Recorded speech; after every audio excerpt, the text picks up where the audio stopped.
Bonjour pour cette dernière vidéo de la série ABC du développement spirituel.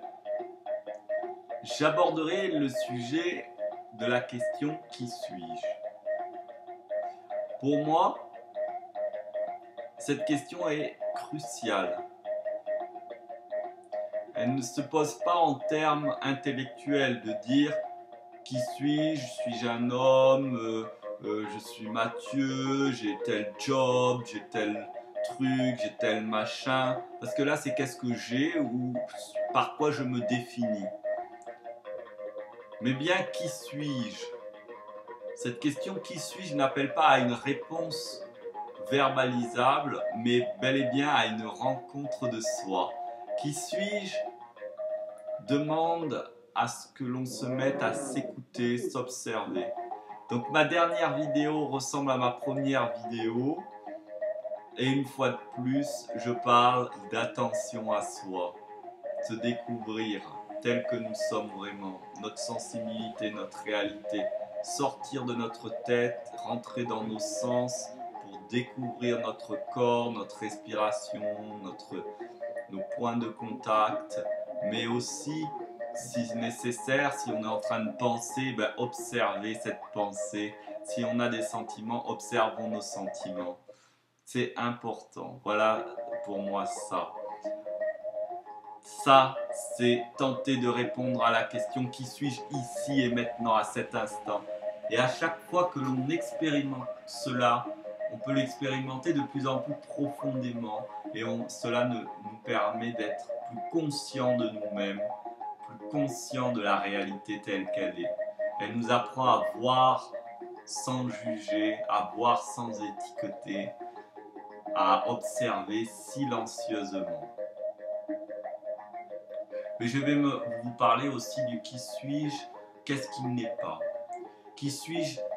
Cette question de qui suis-je, ce n'est pas dire qui suis-je, eh bien, j'étais un Atlante, je suis rempli d'énergie, j'ai entendu ça sur moi, je peux dire que je suis ça parce qu'on me l'a dit. Tout ce qui vient de l'extérieur, d'informations extérieures, déjà, n'est pas une conscience directe de qui suis-je. 1. Tout ce qui parle de mon passé répond pas à la question de qui suis-je, mais qui j'étais. Et ça, au fond, cela importe peu. Et toute projection, je suis là pour une mission spirituelle, je suis là parce que je suis ceci, que je vais faire ça, projette vers l'avenir. Et donc c'est une réponse à une question qui est qui je serai ou qu'est-ce que je viens faire.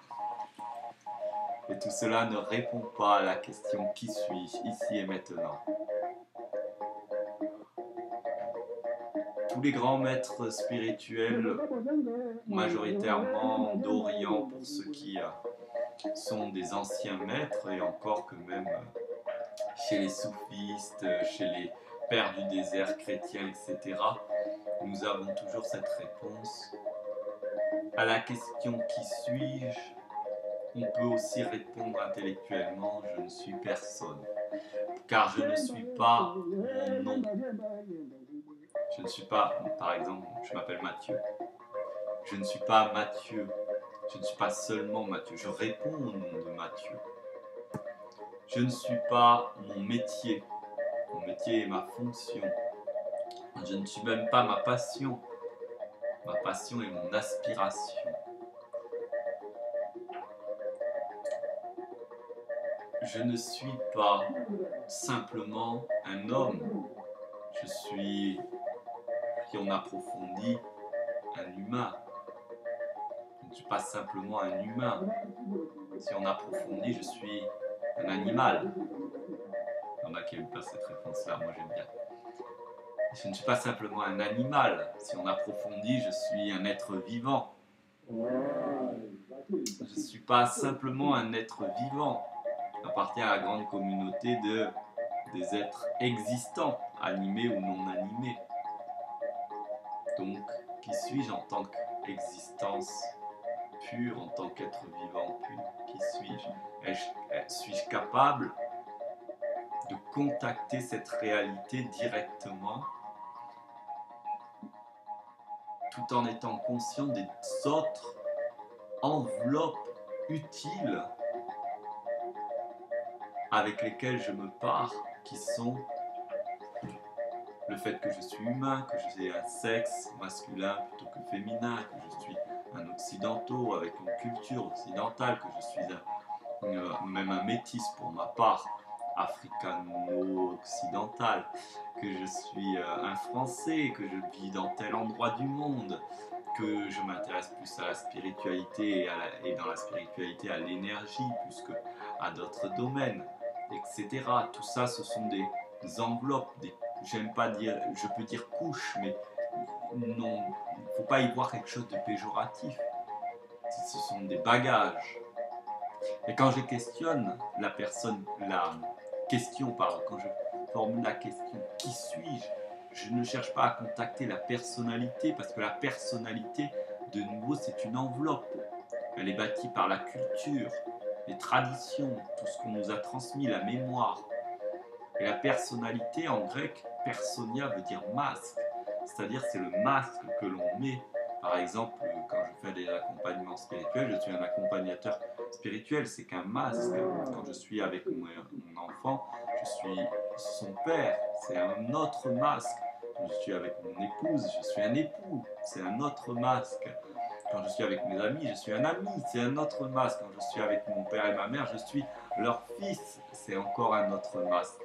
Et tous ces masques, qu'on le veuille ou non, s'enchaînent les uns les autres. Et dans ces cas-là, nous avons de nombreux masques. Et comme dirait d'autres, nous avons de nombreuses sous-personnalités. Donc de nombreux masques. Nous ne sommes pas une seule personne. Par contre, derrière toutes ces personnes, il y a un seul comédien, qu'un seul sujet. Ce je suis profond. Et celui-là, nous pouvons le contacter par l'attention. Et toute la démarche spirituelle, le but et le chemin, les deux à la fois, c'est à la fois le chemin et le but, c'est aller de plus en plus profondément, authentifier, actualiser, exprimer, explorer ce que nous sommes réellement. Ce que nous sommes réellement est en perpétuelle mutation. Il n'existe qu'à l'instant présent. Donc ce n'est pas quelque chose que ça y est, je l'ai fait, je sais qui je suis. C'est pas possible. C'est un processus perpétuel parce que la vie est perpétuel mouvement et mutation. Voilà, par rapport à cette question du qui suis-je. Nous sommes toujours en train de se redéfinir. Ce que nous faisons dépend de ce que nous sommes. Et ce que nous avons dépend de ce que nous faisons. Alors, à partir de ce que nous sommes, nous faisons. Et à partir de ce que nous faisons, nous obtenons des résultats, nous avons des choses. Et ces choses viennent vers nous, c'est notre récompense, qu'elle soit positive pour nous-mêmes, négative pour nous-mêmes. Et ces choses-là nous redéfinissent, elles parlent de nous-mêmes, elles font miroir pour mieux connaître qui suis-je. Et à partir de là, nous redéfinissons qui suis-je et nos actes changent et les résultats de nos actes changent. Jusqu'au moment où notre observation atteint ce véritable je suis, qui est non identifiable, impersonnel et impalpable.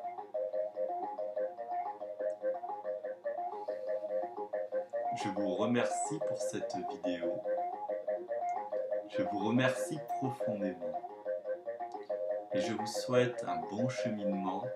Merci pour avoir pris le temps d'écouter ces ABC du développement spirituel.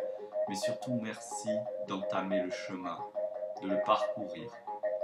Véritablement, pour cette dernière vidéo, j'ai envie de vous dire il est nécessaire d'avoir de la persévérance.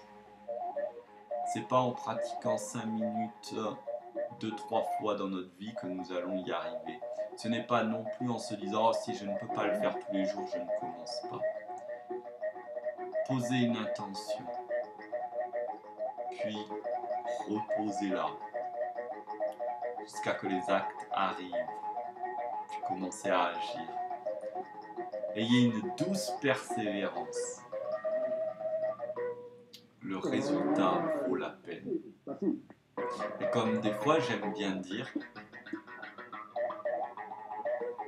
quand je n'arrive plus à pratiquer pour moi-même, eh bien je pratique pour le monde. Et quand je n'arrive pas à pratiquer pour le monde, eh bien je pratique pour moi-même. Et si je peux alterner le fait de pratiquer pour moi-même ou de pratiquer pour le monde, pouvoir ou amour, eh bien je pratique tout le temps dans ces cas-là.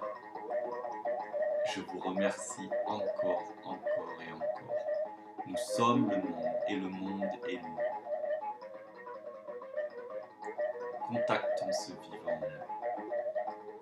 La vie en a besoin. Nous en avons besoin. Nos enfants en ont besoin. Merci à vous. Merci pour tout.